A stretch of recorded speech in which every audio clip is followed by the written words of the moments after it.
fogueira acesa, bandeirinha no ar e sanfona no compasso. É tempo de festa junina. Mas, além de comida boa, o que não falta é música e dança. Vamos de top 5 celebrações juninas? Em quinto lugar, o Sudeste. O destaque vai para Catira, uma dança de origem caipira que mistura sapateado, palmas e viola.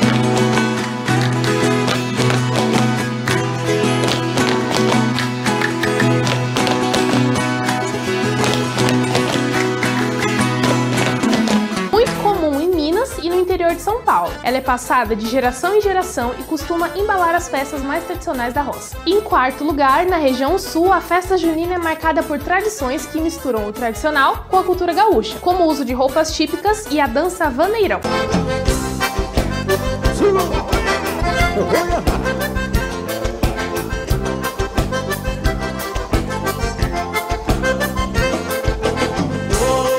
Em terceiro lugar, no Centro-Oeste. Uma curiosidade é o siriri, a dança folclórica que mistura os cantos e movimentos circulares. É muito comum em festas de São João, no Mato Grosso. Feitas com batidas de mão e pé, ela traz a influência indígena e africana pro arraial. Vamos todos nadaiar.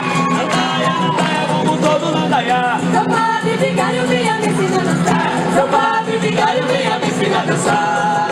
No norte, a festa se encontra com os ritmos amazônicos do boi bumbá. Mais do que uma dança, é um espetáculo de cores, fantasias e disputa entre dois bois, o caprichoso e o garantido. Uma tradição que encanta e emociona em festas como o Festival de Paritins, no Amazonas.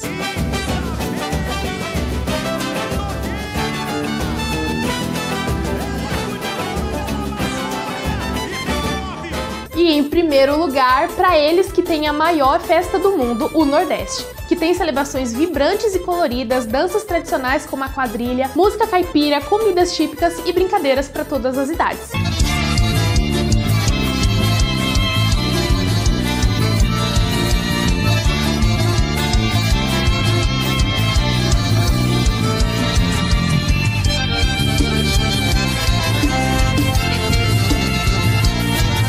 A ordem dos itens listados não indica preferência ou hierarquia entre eles.